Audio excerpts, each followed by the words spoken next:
Oi pessoal, aqui é a Fernanda do canal e Instagram Ensina Mãe e hoje o vídeo vai ser sobre o seguinte assunto: como estimular o seu bebê ou o seu filho à fala. Vai ser bem interessante porque eu mesma pesquisei para fazer com o meu filho e antes de começar as dicas que eu separei, eu quero narrar exatamente o que aconteceu comigo sem nenhum pudor. Na verdade, eu tinha certeza que eu não ia comparar meu filho com ninguém, com nenhuma outra criança e eu sempre, todos os textos que eu faço, eu acabo falando, por favor, não compare seu filho com outra criança porque seu filho é único e tudo mais. Mas no quesito fala e andar, parece que é a gente olhar uma criança do lado que tá falando melhor ou tá andando melhor, você fala, oxe, o que eu posso fazer?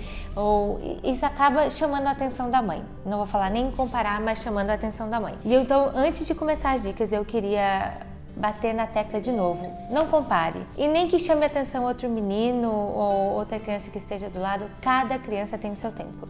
E não vai ser o fato dela falar antes ou dela andar antes que ela vai ser uma criança mais esperta, mais envolvida e mais inteligente. Muito pelo contrário, a gente tem relatos de pessoas muito bem-sucedidas de gênios que começaram a falar bem tarde, mas bem tarde mesmo. Mas agora vamos às dicas que eu acho que é o que interessa para todo mundo e que eu usei e que deu muito certo. A primeira de todas que eu gosto muito: narre o mundo para o seu filho. Ou seja, conte para ele, ainda na barriga, o que você está passando, como foi seu dia, onde você está. E quando ele estiver fora da sua barriga, fale do mundo para ele, onde vocês estão no parque, vocês estão na fazenda, ou vocês estão passeando, para onde vocês estão indo, estou fazendo a sua troca agora de fralda, agora a gente vai para o banho. Explica a rotina também em fala. Isso é muito importante, porque já é comprovado que crianças em família, onde existe mais diálogo e mais vocabulário, essa criança aprende a falar mais rápido e possui um vocabulário muito mais extenso do que outras que não tiveram uma família onde existe esse diálogo e essa comunicação sempre presente. Isso é, na verdade, nem se discute mais. Então, a importância da mãe estar sempre conversando com o filho. Sim, muito, mas muito importante. Eu já vou trazer a segunda dica que eu dou aqui, eu já vou trazer logo em sequência pra gente saber sempre que a gente precisa do equilíbrio. Por quê?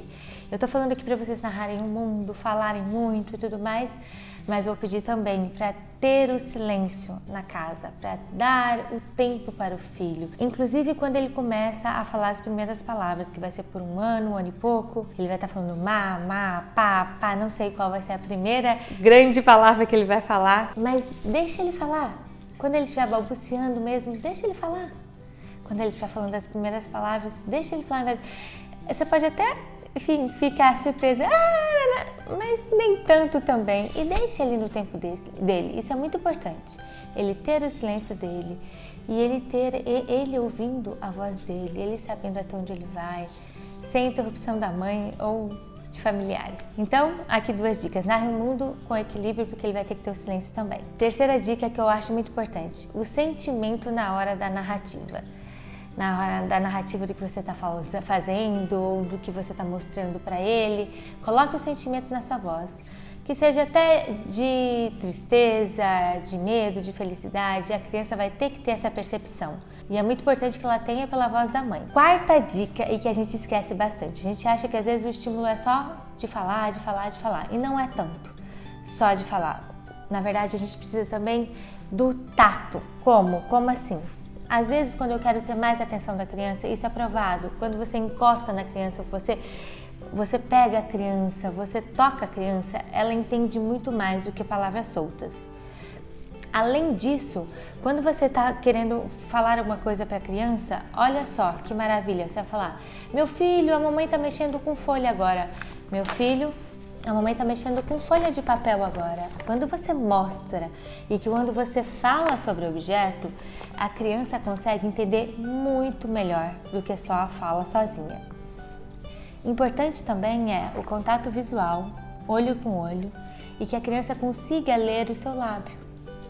Que ela consiga, isso não é toda hora, é óbvio, mas quando você tem já o olho a olho com essa criança, ela vai conseguir ler o seu lábio de como você está falando. Isso é muito importante para a criança quando ela está desenvolvendo a fala dela. Outra dica muito importante que eu adorava fazer é cantar para o filho, cantar e contar histórias. E cante Cante na língua materna, cante no inglês quem conseguir, cante no espanhol, no italiano, enfim, mas cante.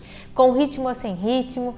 A parte do refrão é uma das mais importantes, porque é repetição e sempre tem aquela musiquinha que gruda na cabeça. E histórias, nossa senhora, lê desde a barriga? Sim, lê desde a barriga. Por quê? Porque você tá narrando uma história com entonação e tudo mais, até fora, mas a criança não entende.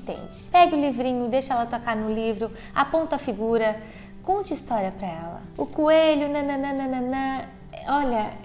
Dizem que é muito mais importante do que palavras soltas. Dito isso tudo, eu quero finalizar com uma coisa que eu acho muito importante. Não use o diminutivo com a sua criança.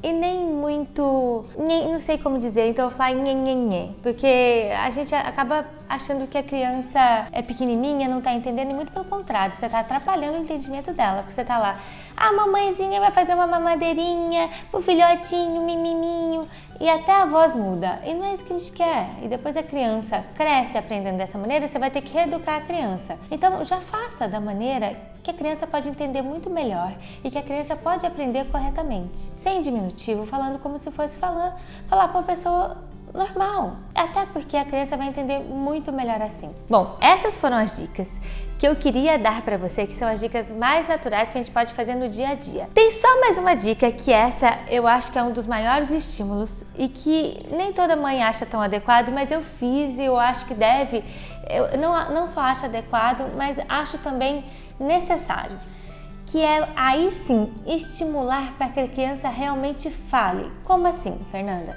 Por exemplo, a criança está querendo água, ela vai e aponta para o filtro. Ao invés dela apontar e a mãe ir lá pegar a água para ela, a mãe vai falar: o que você quer, meu filho? Você quer água? Então fala para a mãe, água. É a mesma coisa do andar, quando você coloca a criança no tapete e coloca o objeto para ela pegar à frente, que ela vai ter que ir engatinhando. É assim que a gente estimula o andar e é assim que a gente estimula a fala também, deixando que ela fale o que ela quer. Ah, mas não dá conta ainda. Que ela vá até onde ela der conta. E não só que os pais atendam tudo o que essa criança quer, sem ela gesticular nada. Isso não. Bom, essas foram as dicas que eu usei com meu filho, essas foram as dicas que deram super certo aqui na minha casa, que eu queria muito compartilhar com vocês. Mas depois vocês me contem também quais são as dicas que vocês estão usando aí e também se está dando resultado ou não. Porque esse canal aqui é pra gente compartilhar a experiência, tá bom? Um abraço para vocês!